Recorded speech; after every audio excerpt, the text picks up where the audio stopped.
माझी शाळा सुंदर शाळा या उपक्रमात त्र्यंबकेश्वर तालुक्यातील मराठा विद्याप्रसारक समाज नाशिक संचलित प्राथमिक आश्रमशाळा काचुर्ली या शाळेने खासगी व्यवस्थापन गटात प्रथम क्रमांक पटकावला। या शाळेने तालुका स्तरावर प्रथम क्रमांकाचे 3 लाखांचे बक्षीस मिळवले। शाळेने शाळा व परिसराची सुशोभीकरण, विद्यार्थ्यांचा विविध उपक्रमात सहभाग, शैक्षणिक गुणवत्ता व व्यक्तिमत्व विकासासाठी आवश्यक अवांतर उपक्रम, शाळेची इमारत व परिसराची स्वच्छता, राष्ट्रीय एकात्मतेला प्रोत्साहन देण्यासाठी उपक्रम, विविध क्रीडा स्पर्धा आयोजन, आरोग्य तपासणी, शाळेत प्रथमोपचार पेटीची उपलब्धता, भौतिक सुविधा तसेच अध्यापन व अध्ययनाशी संबंधित आधुनिक साधनांची उपलब्धता, डिजिटल क्लासरूम, तंबाखूमुक्त शाळा, प्लास्टिक मुक्त पर्यावरण, शिल्लक अन्न प्रक्रिया विल्हेवाट, शालेय परसबाग, शाळेचे माजी विद्यार्थी, पालक, स्थानिक सेवाभावी संस्थांचा शाळा उपक्रमात सहभाग यांसह विविध मुद्द्यांवर विशेष भर दिला आहे।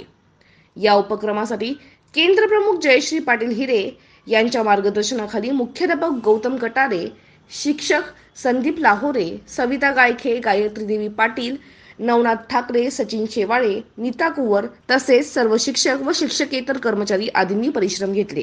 पारितोषिक वितरण प्रसंगी नाशिक जिल्हा परिषदेचे उपमुख्य कार्यकारी अधिकारी रवींद्रसिंग परदेशी, जिल्हा शिक्षण व प्रशिक्षण संस्था नाशिकचे प्राचार्य अनिल गौतम, गट शिक्षणाधिकारी राजाराधा अहिरे, शिक्षण विस्तार अधिकारी मनोहर सूर्यवंशी, मोठा भाऊ चव्हाण, सर्व केंद्र प्रमुख तसेच तालुक्यातील सर्व शिक्षक मोठ्या संख्येने उपस्थित होते। या यशाबद्दल संस्थेचे सरचिटणीस ॲडव्होकेट नितीन ठाकरे तसेच सर्व पदाधिकारी, नाशिक ग्रामीणचे संचालक रमेश आबा पिंगळे, शिक्षणाधिकारी डॉक्टर ज्ञानेश्वर लोखंडे, शाळा व्यवस्थापन समिती, ग्रामपंचायत काचुर्ली तसेच पालकांनी अभिनंदन केले।